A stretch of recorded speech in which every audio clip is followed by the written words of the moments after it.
Today I'm going to try and walk you through a mind map that I made, breaking down some of the major theories about games and play from the reading that we looked at. As you can see, I've tried to organize the ideas into branches to show how different theories approach the question of what makes something a game. In my mind map, I've organized the key theories into two central circles. So the first I have games over here and play. The reason why is that these represent two distinct and yet interconnected aspects of theories. So some theories focus purely on games as structured activities with rules and goals, while others delve into the concept of play, which I think is broader, more fluid, and sometimes less defined by strict rules. I also tried to organize the different theories here by the points of emphasis. So we have social elements, common features, boundaries, and then those theories that are structure and objective focused. But over here, I have Wittgenstein's problem of games, and the reason why I put it separately is because he argued that it's incredibly difficult to define games because of the lack of a single feature that unites all games. Instead, he looked at games as having a sort of family of resemblances, meaning that game A might share something with game B and game B with game C, but game A and game C might not necessarily have anything in common. That being said, all these other theories over here try to overcome that problem.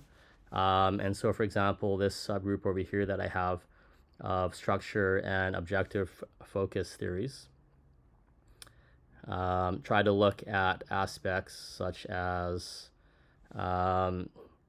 the rules and goals of games and how they might shape, gameplay. So, for example, Parlet over here argues that games are fundamentally about ends and means, with the ends referring to the game's goal. Typically, for example, there might be a winner. However, he faced the criticism of his theory being too narrow.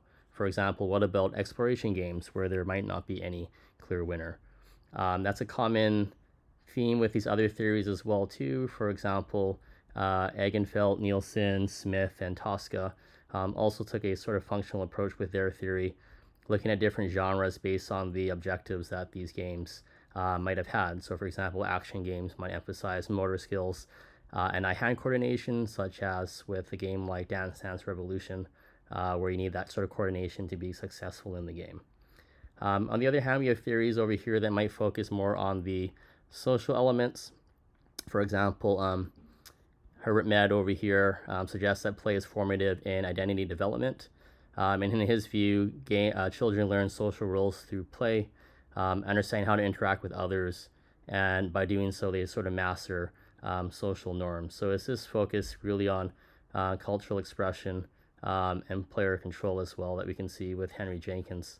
That also has sort of these ties in with Mead as well.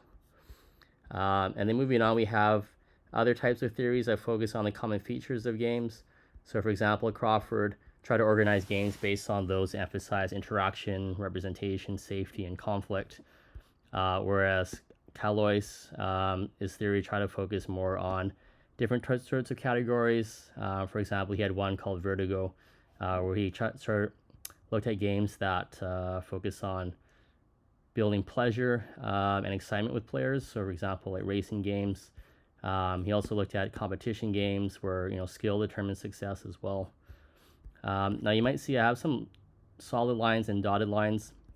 The dotted lines I put in here because they sometimes I found that there were connections between these sort of different categories that I was looking at. So, for instance, the idea of safety over here within Crawford's theory, where he said that the consequences of games were limited to the game environment and not in the real world, have some parallels with theories that looked at the boundaries of games. So, for example, Castronova and virtual worlds, where he separated virtual and serious worlds, with the serious being sort of real life things such as bills, school, and work, whereas the virtual was more video games and role playing.